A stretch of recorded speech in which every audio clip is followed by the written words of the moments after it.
আরে তোমরা কি বললে? এই পোশাকটা তোমাদের কাছে দশটা মুড়ির মতো লাগছে। আরে তাই না তো আবার কি, একেবারে সর্বশরীর ঢেকে ঢুকে শুধু দুইটি চোখ দিয়ে এইদিক ওইদিক কি দেখছিস? আরে আমি মনে করতাম তোরা খুব ভালো শিক্ষিতা ও বুদ্ধিমতী। এখন দেখছি তোরা আদৌ কিছুই জানিস নি। তুই কি বললি আমি কিছু জানি না? তুই জানিস আমি এখন ইংলিশ মিডিয়ামে পড়াশোনা করি। আর রাখ তোদের ইংলিশ মিডিয়াম পড়াশোনা। তোরাই তো মেয়েদের স্বাধীনতা নিয়ে আন্দোলন করেছিস। আসলে তোরা কি জানিস মেয়েদের স্বাধীনতা কিসে? সর্বশরীর ঢাকাতে না খোলাতে? কিসে আবার? বর্তমান সমাজে ছোটখাটো পোশাক পরানো এসব সিগারেটে মেয়ে চলাটার নামই স্বাধীনতা। আরে আমরাও তোমাদের মতো ভেবেছিলাম, কিন্তু আমরা যখন ইসলাম ধর্ম জানা ও বোঝার জন্য পড়াশোনা শুরু করলাম, তখন আমরা বুঝতে পারলাম যে ইসলামের চোখে মেয়েদের পর্দাটা এমন হওয়া উচিত যার দ্বারা তার শরীরের কোনো অংশ দেখা না যায়। তাছাড়া রাসূল সাল্লাল্লাহু আলাইহি ওয়াসাল্লাম বলেছেন, মেয়েদের পরনের পোশাকটা এমন হবে যার দ্বারা তার শরীরের কোনো অংশ বোঝা না যায়। এই আফসোস, কত আফসোস! তাহলে আমরা কতই খারাপের মধ্যে আছি কেবলমাত্র দ্বীনি শিক্ষা না থাকার কারণে। এখন তোমাদের সাথে কথাবার্তা বলার পর ইসলামের সঠিক জিনিসগুলো বুঝতে পারলাম। আরে তাহলে শোনো, তোমাদের সাথে কিছু কথা জিজ্ঞাসা করার আছে। আচ্ছা বলো। ইসলাম টিভি দেখা ও গান শোনার ব্যাপারে কিছু বলেছে নাকি? আরে কি বলো, ইসলাম টিভি ও গান শোনার ব্যাপারে কঠোরভাবে নিষেধ করেছে। নবী করিম সাল্লাল্লাহু আলাইহি ওয়াসাল্লাম বলেছেন, যে ব্যক্তি গান শুনবে কিয়ামতের দিন তার কানে সীসা গলিয়ে দেবে। আরে তোমরা জানো টিভি দেখলে ব্রেনটা ফ্রেশ হয়ে যায় আর গান শুনলে মনটা শান্তি পায়। তাছাড়া টিভি ও মিউজিক বক্সের দ্বারা ঘরে সৌন্দর্য ফিরে আসে।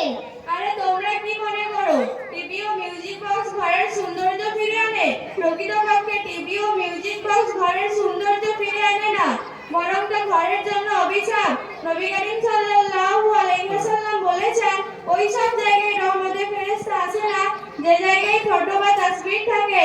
তাছাড়া টিভিতে তো অনেক ফটো বা তাসবিহ থাকে, সেই জন্য আমাদের জন্য রহমত বা শান্তি নয়, বরং জহমত বা শাস্তি। আরে তাহলে আমাদের জীবনটা তো ধ্বংস বা বরবাদ হয়ে গেল। এখন আমাদের বাঁচার উপায় কি? এখন আমরাই বা কি করব?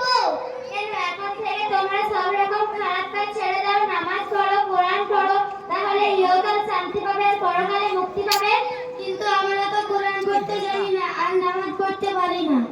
আহারে সবার কি সবকিছু জানা থাকে? কিছু জানানো হয়, কিছু জানতেও হয়, কিছু জেনে নিতেও হয়। তারপর সব জানা যায়, বুঝতে পারলে? আচ্ছা বলো তো যে ওযুর মধ্যে কয়টি ফরজ? গোসলের মধ্যে আবার কয়টি? অনেক ফরজ, যেমন গামছা নেওয়া, সাবান বা শ্যাম্পু। বাবা তার বলো দেখি যে ওযুর মধ্যে কয়টি ফরজ? ওযুর মধ্যে 5টি ফরজ, যেমন ব্রাশ করা, হাত পা ধোয়া, সাবান বা শ্যাম্পু মাখা, গামছা দিয়ে মুখ মোছা। বিরাজ করে কিন্তু দুঃখের বিষয়, এইভাবে গোসল করলে না অপবিত্র থেকে পবিত্র হবে, আর নাহি এমন উযু করলে না নামাজ হবে না কোরআন পড়া যেতে পারে। তাহলে শোনো তোমরা, গোসলের মধ্যে অনেক ফরজ নয়, মাত্র 3টি ফরজ।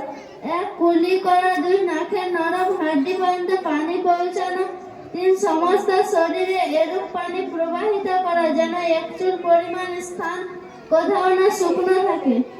হাই রে, তোমরা তো অনেক কিছু জানো, শিখেছো। কোথা থেকে শিখেছো বলো তো? কেন এখন আমাদের মিনাল বাজার জামে মসজিদ দিনিয়াত মুনাজ্জাম পড়াশোনা করি এবং সেই থেকে শিক্ষা অর্জন করেছি। আমিও তোমার মতো শিক্ষা করতে চাই, তাহলে আমাকে এখানে কি করতে হবে বলো? তোমাদের কোনো চিন্তার কারণ নেই, আমাদের মিনাল বাজার জামে মসজিদ দিনিয়াত মুনাজ্জাম মক্তবে কমিটির সাথে পরামর্শ করলে তোমাদের ব্যবস্থা হয়ে যাবে ইনশাআল্লাহ। আসসালামু